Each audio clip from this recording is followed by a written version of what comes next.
This is Mary Lewis at A Tiny Homestead, the podcast comprised entirely of conversations with cottage food producers, homesteaders, and crafters. Today I'm talking with Katie at Fredin Acres about Nigerian goats and 4-H and learning as you go. Good morning, Katie. How are you? I'm great. How are you, Mary? We're good. It actually snowed last night. Finally. Yes, it did. We had a Haven't seen dust. that in a while. No, we had a dusting here. I was actually hoping for more than an inch, but it didn't happen. For those who don't live in the northern tier states, Minnesota is supposed to be really cold and supposed to be snowy right now, and hasn't been either. So, been No, kind of disappointing. we're going through that El Nino year, so it's a lot warmer than usual. Yeah, I'm on one hand, it's great because the roads aren't terrible and it's not minus 30 at night and my bedroom isn't freezing, but it's really strange this year. I don't know what happened. So tell me about Fredin Acres. I am originally from the suburbs. I'm from Maple Grove. I went to Maple Grove, lived in Corcoran Rogers my whole life. I didn't have any sort of farm experience whatsoever. And I always had dogs growing up, was a huge animal lover. Met my husband in early 2017. We got married in 2018, and he's born and raised Arlington. And so it's about an hour southwest of the cities. And before we got married, we went to an auction, and I knew nothing about any farm animal, nothing like that. And we saw goats come in and we're like, hey, those look cute. Let's try those. Looking back, hindsight, I am so thankful. I always recommend to people, like, never do auctions. You can bring home disease and whatever, but I got very lucky.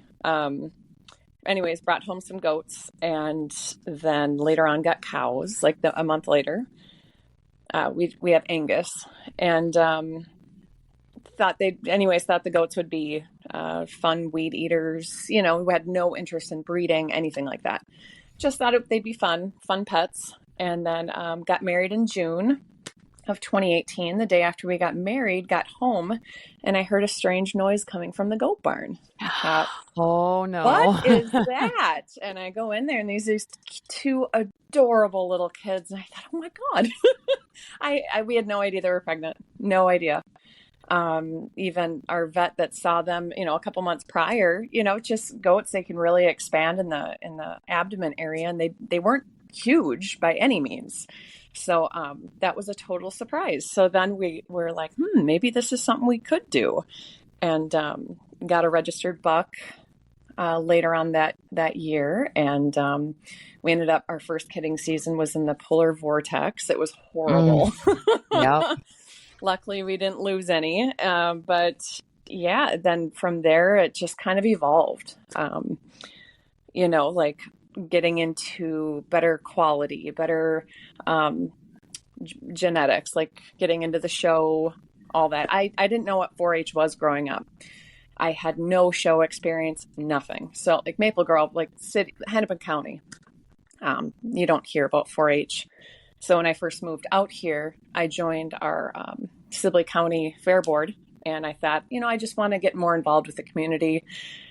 And I saw the 4-leaf clover on the building, and I thought, what's that?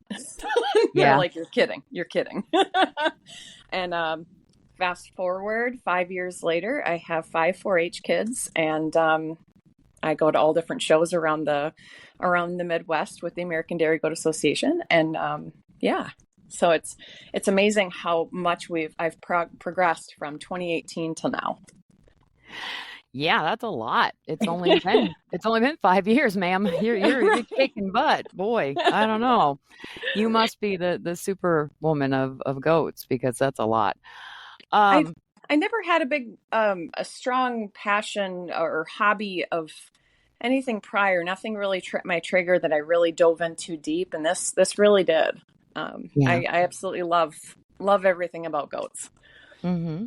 Well, I almost didn't ask you to be on the show because I've talked to people with goats a lot, because it's like chickens are the gateway animal to homesteading, but goats are the the next thing in line. And when I saw you do shows and 4-H and that stuff, I was like, well, that's a different side of it. That's not having goats Mm-hmm. from meat and from milk. That's more, it's different. Yep. So I do want to talk about that for a bit, but I also wanted to ask you about the waterfowl thing you guys were doing, or are you still doing it?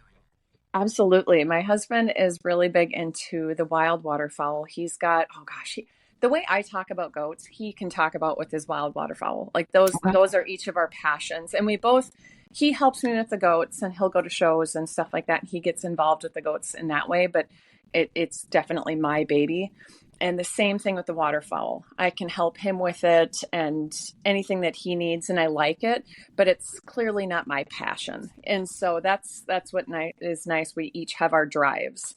Okay, Um, and having said that, should I actually do another podcast with him? Would he be willing if to you talk want about the to, waterfall thing? he would. I'm sure he would absolutely love it. But he's really big into the International Wild Waterfowl Association. He's involved with our Minnesota Game Breeders Club, and he raises all sorts of really unique wild waterfowl. And I don't mean like your puddle ducks, like your Muscovies or anything like that. I mean Yeah. these birds need fresh running water 24/7 every day of the year. In order to live.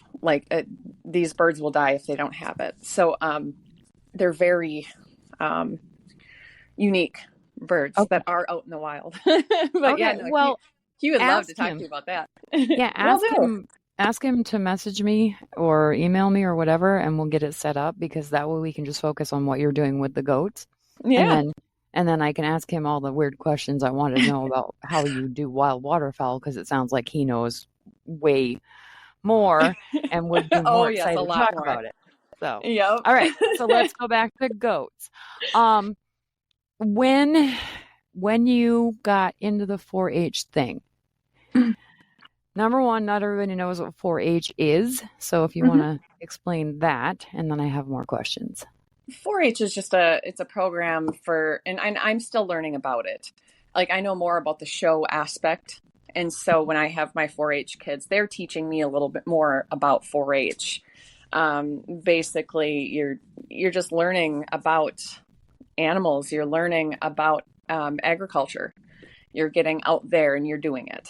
It's like there's FFA where it's a lot more not as much hands-on, and And there's 4-H. That's Future Yep. Farmers of America, right? Okay. Yes. But yeah, so with the 4-H, that's where like the fairs come in. You Mhm. work with your animals and then you bring them to the fair and you show them at the fair. And so there's all sorts of different avenues that you can go with it. That's the beauty of it. And you don't even have to go with live animals. Like there's so many different avenues for it. And it's just a great opportunity for kids to get out there and learn and to get their hands on whatever it is that they want to show or they want to do or they want to make. And yeah, and so I basically work with my 4-Hers. You know, we are big on respect. We're big on like I'm really big into animal welfare. If the goats are needing anything, you know, like something's goofy with their eye or maybe they're limping or anything, Uh-huh. Yep. absolutely anything, or they have something going on, get the vet involved, get them what they need to live a healthy life. And so I teach them about that, about you know, adequate housing and living requirements for them, how to feed them. And then it goes into the showing aspect, what to look for, how to maneuver yourself around the ring with the animal. Mhm. Because there's not just like all the 4-Hers go in the ring twice. The first one is showmanship. How do you conduct yourself in the ring? How do you act as a showman? And, Mhm. you know, if your goat misbehaves, how do you respond to that? You know, and so it's really neat. So they place them for showmanship, and then they go back in the ring a second time. And so you don't have to have the best goat for showmanship. It's about you. Mhm. And so yeah, and then for the showing part for the animal, we learn about conformation. where does this, because there's no such thing as a perfect goat. And so where does this, like, conformationally, what part of their body, where are they lacking? Where are their strengths and weaknesses? Stuff like that. And so I have laminated printouts of what to look for, how they can, how, like, different areas of their body where, like, the ideal, what they should look like, and then how a not so ideal looks like, Mm-hmm. and so then they get visuals like that, and then they walk around with their goats and say, because the judge is going to ask them, Yeah. they may point to their hip and say, what's this?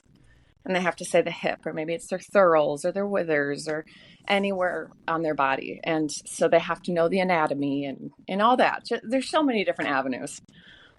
Okay. So do you show goats, and Yes. or is it just that the kids are doing it? So my 4-Hers, they bring them to their fair. So it's our Sibley County Fair. That's where they bring them. And then if they win a trip to the state fair, they can bring their animal. It would just be one. They can bring up to 5 to the state fair. Or I'm Mm-hmm. sorry, I just misspoke. They can Mm-hmm. bring up to 5 to the county fair. Okay. And then I think it's 5. And then they can bring 1 to the state fair. Okay. And so, yeah, they'll get to bring them to the state fair, because our state fair, I think it's 11 days. The first weekend is all about 4-H. The second, like, later on in the week, and then the second part is like open class shows. Okay. So do you do And open so, class shows? sorry, yes, I just went on a tangent and I That's didn't answer okay. the question. Yes, I do. So the 4-Hers do the fair and that, and then I will actually ask them to come with me to other shows. So I'll go to other sanctioned shows that are all around the Midwest, including nationals. I didn't get to go last year, but I went the year before. That was out in Harrisburg. That was really fun, Pennsylvania. And people will just put on shows that are sanctioned through the American Dairy Goat Association, and so you compete against your breed. At the county fairs, and you're competing against other dairy goat breeds. And what's difficult about that is Nigerians are the only miniature dairy goat. All the other breeds are standards. And so it is nice to go to these shows and compete against your own breed. And yeah. It levels the playing field for you. Yeah, Yeah. and what's nice about the American Dairy Goat Association sanctioned shows is if they win a grand champion, they get a ribbon, and it can go on their pedigree. And so then on their pedigree, after 3 wins, it could be as long as it's at least 2 different judges and whatever, they can have a grand champion in front of their name. Mm-hmm. And same reason why I do milk test. I get the data. I get to see, for the milk test, like how much they're milking in a 24-hour period, what their peak is, and how long they may drop just a little bit, but they plateau throughout the year. And then they drop maybe just a little bit at the end of the season for a full 305-day lactation. And they earn their milk stars, and you get to see how many pounds of milk, butterfat, and protein are all in their milk. And so it's all really nice programs that in different avenues that you can go with. Okay, so I know that you're totally geeking out on the data and the progress of your animals, and that's totally understandable, and I love people who love what they're doing. But I have questions. Do you sell their milk? Do you sell their meat? Do you I don't know if Absolutely. So all the milk goes back to the kids. I do pull them by a week, maybe 2 weeks of age at the latest, and I'll bottle raise them. It keeps them friendly. I'll pull them sooner if I can, but it depends, time permitting. All the milk goes back. It turns them into puppies, is what it does. Yeah. I found that everyone's different. Everyone has different experiences, but I have found if I pull them at birth, they turn into piranhas. They constantly bite you, and they think, "Oh, mom, milk." Yep. And I'm not a big fan of that.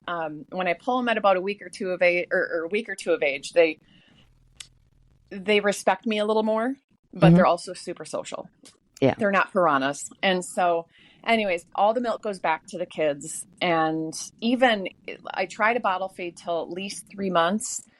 And then later on in the summer, if I have extras, I'll just put some milk in a bucket, maybe add a little water, electrolyte, probiotics, something, little something in it, drop it in, and they all drink from it. So Mm-hmm. and it saves money on having to purchase less grain. So it's kind of nice. I do sell it. This summer I advertise. I just put a little thing on Facebook Marketplace, just being like, if anyone wants any milk, let me know. So much per gallon, or I would prefer to do an exchange if you've grown anything in your garden or canned anything. So it was a really nice exchange. Lots of people wanted the milk, and yeah. The Okay. year before, I had with the formula shortage, I had someone with their baby that they needed milk, and goat milk is a great avenue to go down for that. Mm-hmm. Okay. So do you sell their meat? Because Oh, with the meat, I I have been looking for somebody who would be willing to sell us a couple of steaks from a goat because we've never had it before. um, you'd basically just take the goat and process it yourself later Yeah. on. Okay. Grow them out.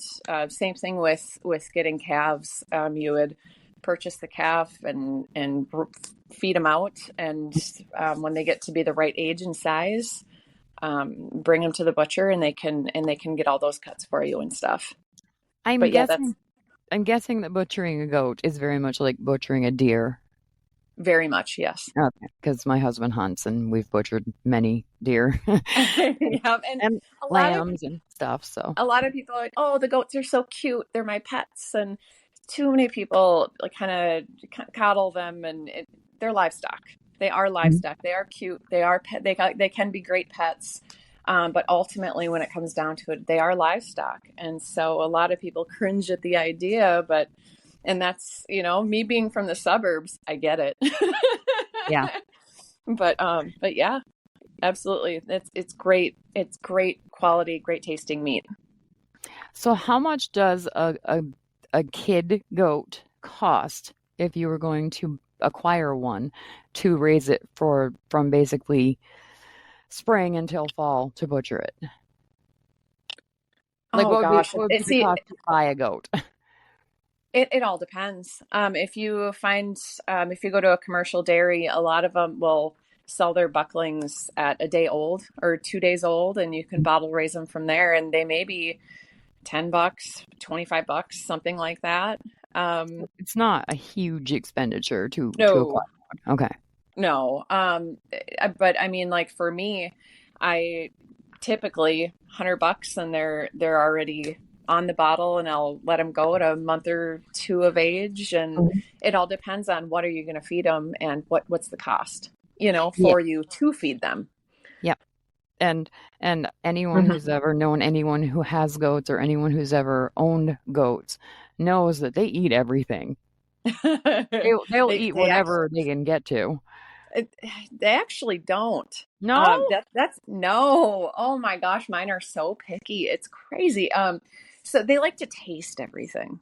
Okay. That's the crazy thing with goats. They like to taste everything. They will. They'll put stuff in their mouth, but they'll just spit it out. Their noses. So cows, they aren't picky eaters because their noses are so wide, and they just stick their tongue out and wrap it around something and pull it in. They eat it, right? Mhm. Goats, their noses are so narrow, or a lot more narrow, and they can be very picky on what you give them, what's in their feeder, everything. So they'll actually, if I give them alfalfa and it's a little stemmy, they will leave all the stems in there. They will only eat the leaf. I was It's always told absolutely insane. I was always told that goats are crazy and they'll eat anything. I have learned something completely new I today. Thank you. I I guess it's all on how you raise them. Some goats, I guess, could, but it's not been my experience. Huh. Yeah, it's kind of crazy. Well, They're very picky. I have been proven wrong today. I'm so impressed. Yay. It's always funny to me because, you grow up being told things and you believe them. And Hmm. oh, no, that's not correct. Okay, I need to change my entire paradigm now. Well, just like how like they say goats are escape artists. I have Yeah. not had that experience at all. Like Oh, people that you're people that lucky. people that say that they're constantly escaping, jumping on vehicles. I'm like, you're kidding. I have never experienced that once. It's that to me says that they don't have adequate fencing, Yeah. or just so. Anyways, it kind of blows me away. I keep I keep telling my husband because I love baby goats, and I've said this many times in the 20 recordings I've done so far for this podcast. I think that I love baby goats. I think that they are adorable. My friend's family raised them when I was growing up, and she would call me in the spring and say, "We have brand new baby goats," and I would beg my mom to take Hmm. me over to see them. And they're the sweetest thing ever. But I don't want goats here. We have a 3 acre lot, and we have maybe 3/4 of an acre free of any building or garden or trees. Hmm. And we could put up a pen, we could put up a lean-to, and we could have a couple goats in the summer. Hmm. Number one, I can't raise them from baby and then eat them. It would break my heart. So that's Well, you not don't happening. have to. Not I everyone know, does. I know, but the whole point of getting them would be for food, and I can't. I Right. cannot look that kid in the face when I get it and fall in love with it and then kill it in the Right. I can't. Well, I guess another way is if you wanted to milk, like a lot of different, like I said, there's different avenues. What's nice is goats aren't like your Holsteins. When after they freshen, like after they have kids, like they have to be milked. They Mhm. don't. So like let's say you have goats, they deliver their kids, and you're like, you know what, milking's really not for me. Then let them dam raise, and you don't have to continue to milk them. That's what's nice about the goats versus cows Mhm. is no, some people just get them just to try them and see if it's for them, and and that's what was for me with me. I just wanted weed eaters. They just so happened to be pregnant, and they delivered, and I thought, oh my gosh. Here we And go. Yeah. I got a little Henry milker, which is basically like a little small little glass jar with a lid with a couple hoses and a hand pump and Mhm. like a 60 ml syringe. The outer part of the syringe goes Mhm. right up to the teat, and it's with suction. That was my first, in quote, milker, Okay. which actually is not very good for the udder, by the way. But that's, of course, everything's hindsight. Always, um, yeah. and that's what was my baby steps to see, is milking for me. Am I going to do this twice a day? And Yeah. if not, they're cute little pets. But Yeah, but they yeah. are. They are the sweetest babies. I Hmm. the first time I held a 1-day-old baby goat, I lost my heart. I was gone. I wanted to take it home with me. And my mom was like, "No. No, no, no. I will bring you to see them, but no, we're not bringing home a goat. We have a dog, we have a cat. We don't need a goat." And I was like, "But Absolutely. I need a goat." And she was like, "No, you do not." And no. And so we keep half-assed talking about getting a couple kids in the spring. We've been here 3 years, and every time we talk about it, about this time every year, I'm like, "Are we gonna get goats?" And my husband looks at me and goes, "Do you really want goats?" And I'm like, in my heart of heart, yes, but in my brain, no. And he says, "Well, as long as your brain is saying no, no, we're not getting goats." So, Well, you'd luck always be welcome out here. I was gonna say, now that I've found you, I will have to come visit baby goats when they're around. And Absolutely. we made new friends this summer who have 2 what are the grown female goats called? Do they have a Does. name? Does. Yes, I lost my brain for a second. Um, she has 2 does, and she has 2 one's a ram, I guess is what it's called, or a buck, Oh, a buck. and Yep. one is a wether. He's neutered. Okay. Is Yep. that right, wether? So they will have baby goats, I think, this spring, and they live like 5 minutes away. So between her and you, I think I might actually get my baby goat hit this spring, hopefully, because it's been a long time. And Yes. and I hate being so crazy about it because people are like, "Why do you love baby goats so much?" And I'm like, "Because they're like kittens and puppies. They're adorable." What's your favorite breed? I have no idea. It doesn't matter. They're adorable. She had, they had Nubians for sure, and I want to say my friend in school had Manchurians, but I'm not sure that's right. Nigerians? I don't know. I don't think they were small. Okay. So, but Okay. I think the Nubians had the floppy ears, the Yep, long they do. floppy ears, and the mamas were really sweet too. They were really friendly, so that helped. Yes, But absolutely. it doesn't really matter. I'm one of those crazy people who thinks that baby alligators are adorable, and as soon as they're not babies anymore, they are no longer adorable. Absolutely. But There's our something, mhm, yeah, something fun about Nigerians. Nigerians are the number one, like, or most popular dairy goat breed right now. And of course, because they're cute, little, come in all sorts of different colors and in coat patterns, and lots of people get suckered in that way.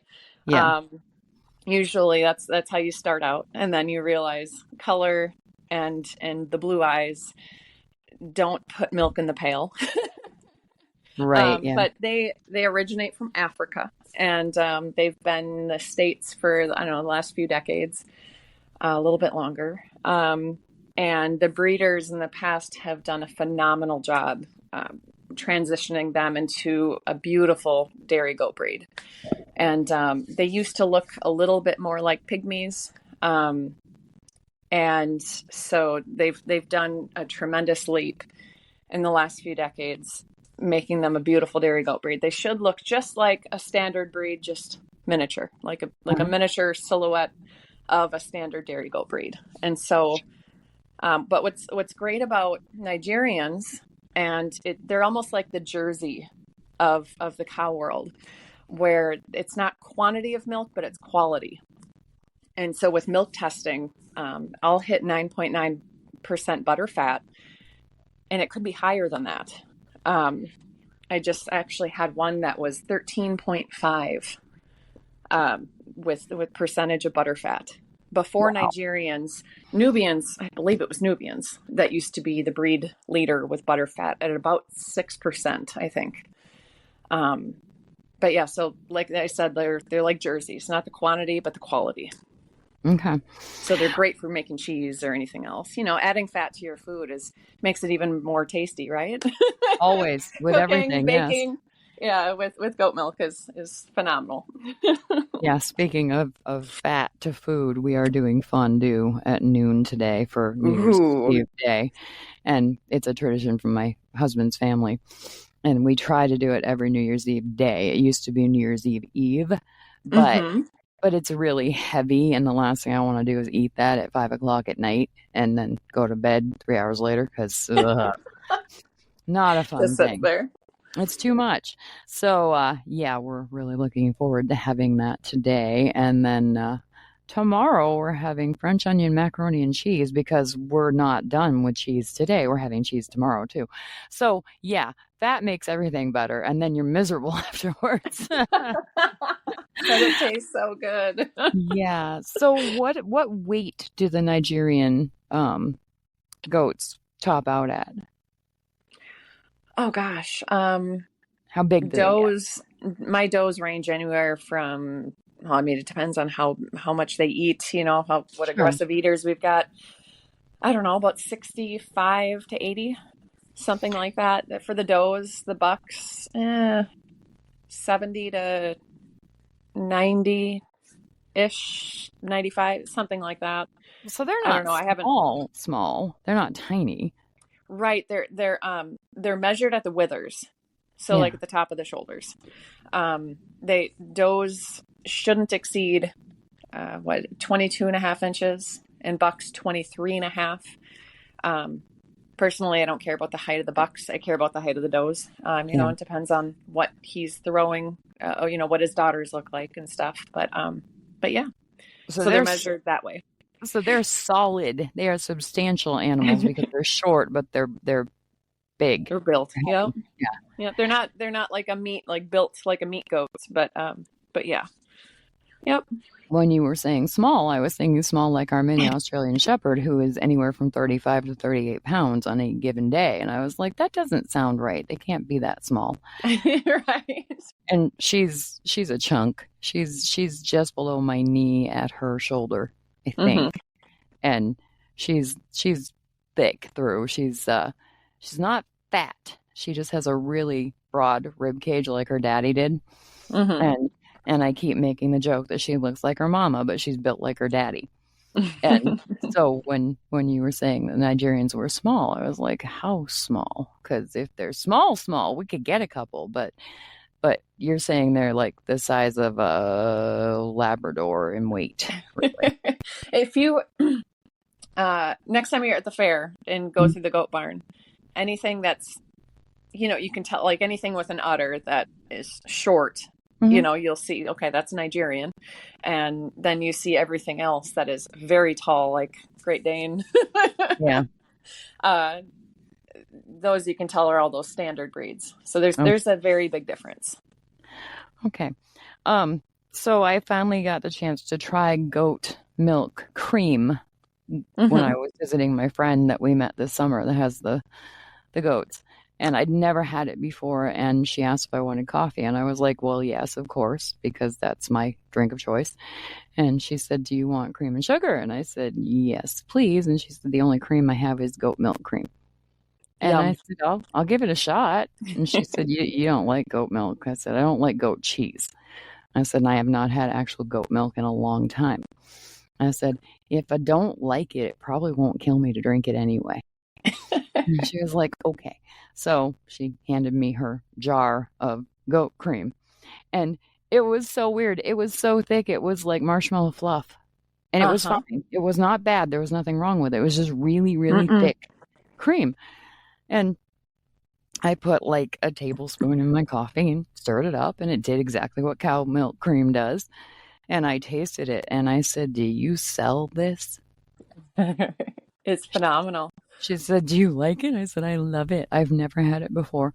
She said, how can you like that and not like goat cheese? I was like, I just don't like goat cheese. It's weird. I'm not.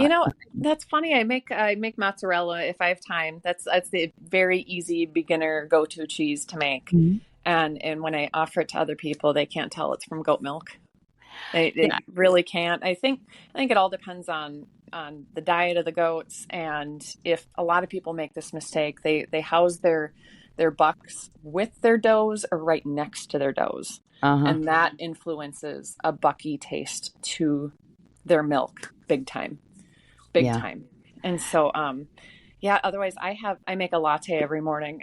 I used to weigh a lot more when I lived in the cities, and to lose weight I switched, because of course for my coffee I have to have lots of cream, lots of creamer. So I lost a bunch of weight. What helped me is switching over to lattes, and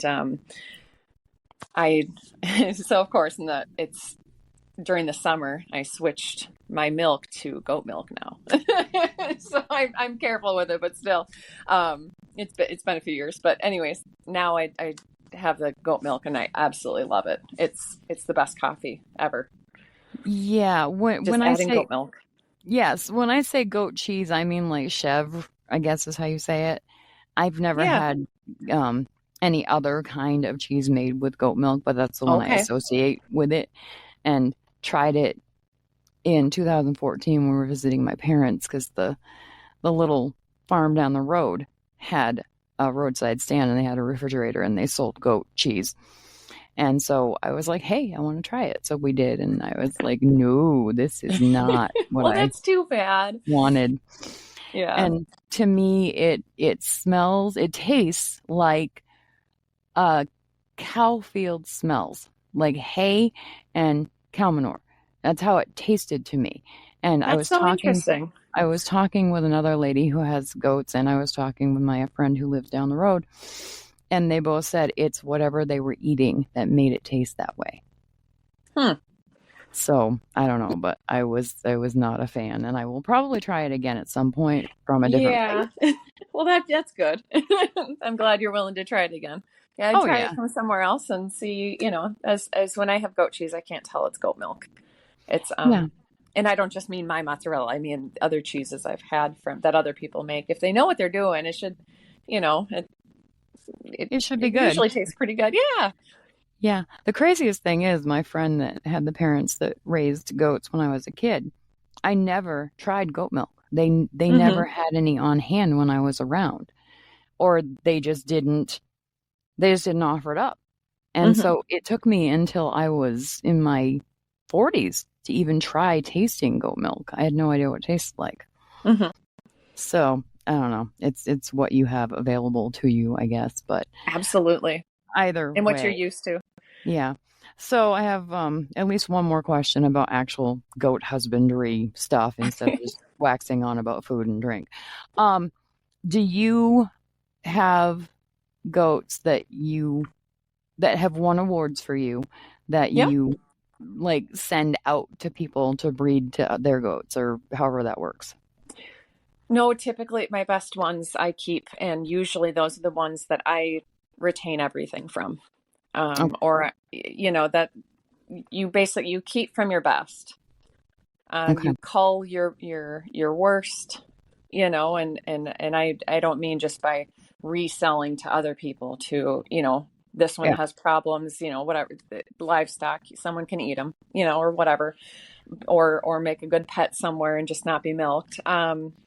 But no, typically you keep your best and you retain from within, and everyone has different goals, so not everyone may agree with this, but that's typically how it works. If you're wanting to better your herd, you keep from your best and you use that as a breeding, to as breeders, you want the progeny to be better than the parents. So you're always trying to breed up. Hmm. You're always trying to make certain pairings that will better the offspring. And so like Yeah. this year we got into AI quite a bit. And there's a common misconception with artificial insemination. People don't look at it as a good thing when really we're trying to better the breed. And when I say that, I mean, give them longevity, have them with a really good conformation, a body structure, so they can last for many years, and with a great structured udder where they're going to milk for many years, so Yeah. sorry, I just went off on a tangent. No, that's okay. So I don't think I was clear in my question. I'm going to get back to it. But how long does a goat live? And how long can a mama goat have babies? How old before she's done? It all depends on the animal. I'm sorry, your first question. I'm sorry, what was the first question? How long do goats usually live? How long do they live? It all depends on their body, their genetics, anywhere from 10 to 16. It really all depends on their body, their genetics, how they're doing. Same thing with cows. Like, you don't want to rebreed a cow if she can't keep up her own body condition. No. If they're getting thinner and everyone else is keeping up good body condition, but that one isn't, you don't want to rebreed that one. So it's the same concept with goats.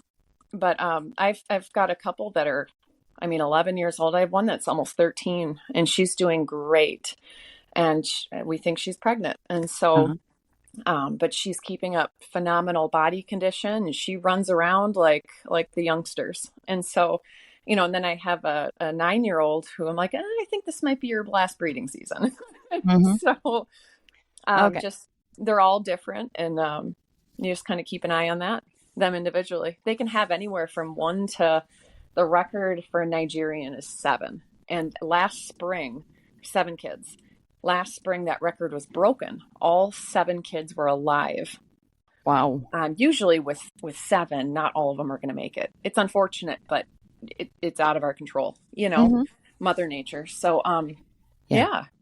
Okay, so let me go back to my original question 5 minutes ago. You have goats. You own goats that have won competitions. Mm-hmm.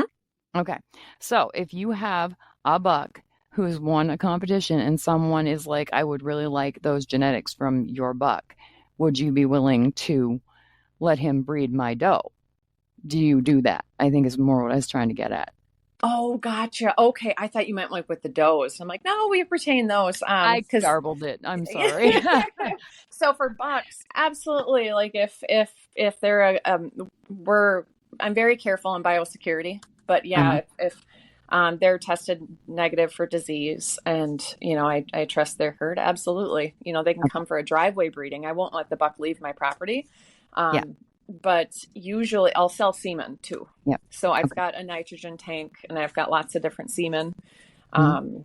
and so yeah, so I Okay. have sold semen. Yeah, that's what I was trying to get at, but I did not ask it correctly because I am not a goat person. I love them, but I don't have any. So, Of course, my mind goes right to the does. yeah, that's okay.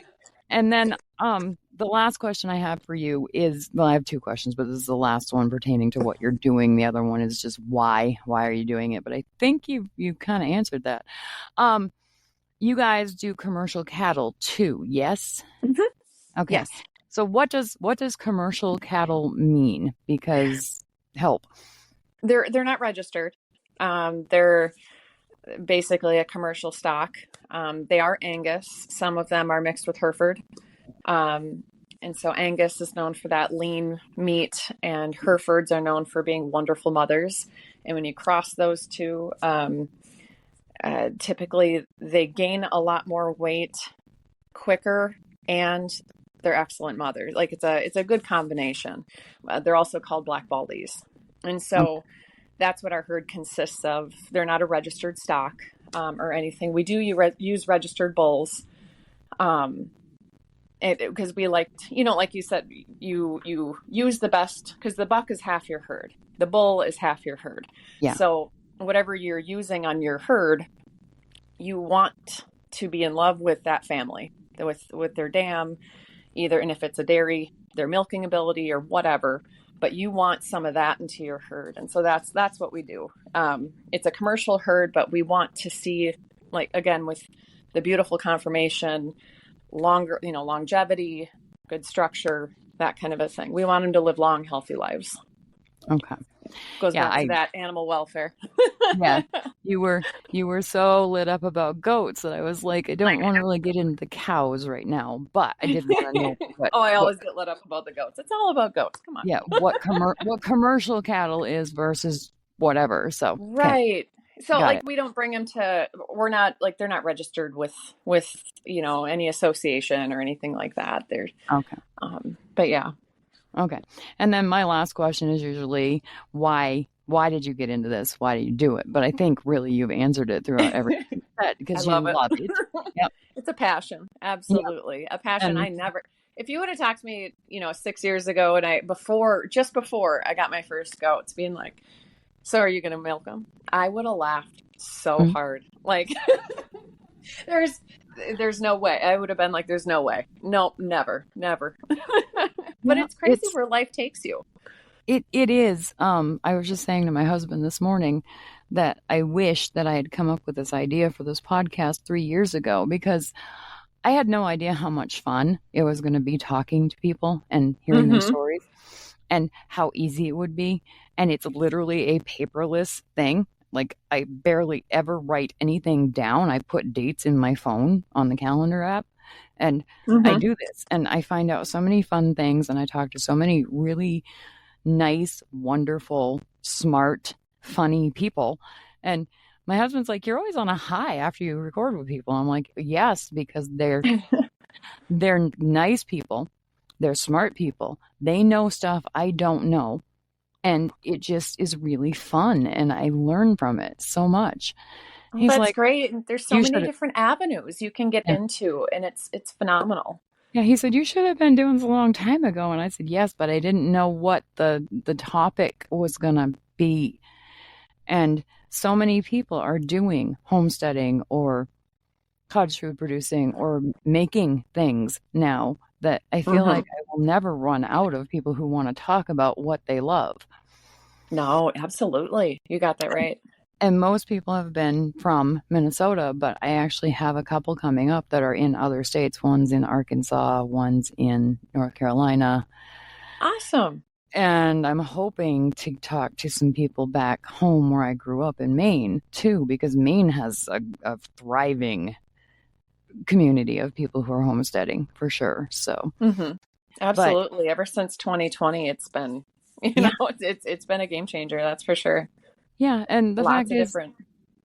Yeah, and the fact is I'm 54 years old. I am not going to be busting my body up for much longer, and I think that ship has sailed anyway. I don't want to be waking up in the morning every day feeling sore every day of my life from now until I die, because that's no way to live. So, I was like, okay, what can I do that keeps my hand in what I'm interested in, but doesn't require so much physical activity? Because Hmm.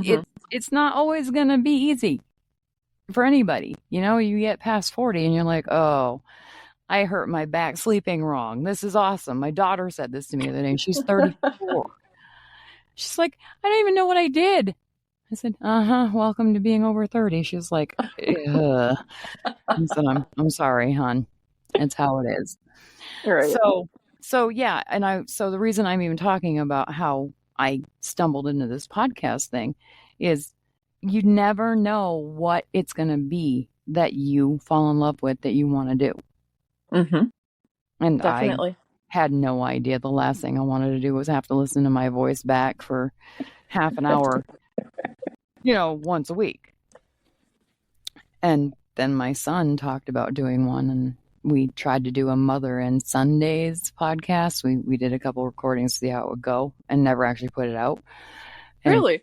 he was like, this isn't what I thought it would be, because we talk about the same stuff all the time. I wanted it to be more spontaneous. And I was like, yeah, that's not going to happen, because I can't just sit here and shoot the blank with you, because it's not going to work. That's not how spontaneity works.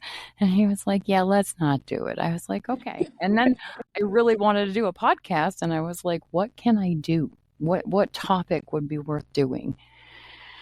And finally I was like, oh, there are lots of people who need to be promoted, who are doing amazing things, and this would be a venue for that. So, Hmm. so Absolutely. that's why we do it. I do it. Well, But that's fantastic. anyway, I'm really, really glad that I asked you to be on the show, because I learned things today that I have been so mistaken about my whole life. Come on over and we'll see. I can give them different things, and you'll see them all stick their noses up and Yes, or we'll test it. It'll be crazed. great. Yeah. Yeah. I think you only live about 20 minutes from me, so that should work out real well. Yeah. All right. Well, thank you so much, Katie, for your time. I really, really do appreciate it. No, thank you. I appreciate you asking me to come on, and Happy New Year. You too. Have a great year. I think it's going to be a beautiful spring for sure for you. Absolutely. All right. Have a great day. You too. Bye-bye. All right. Bye.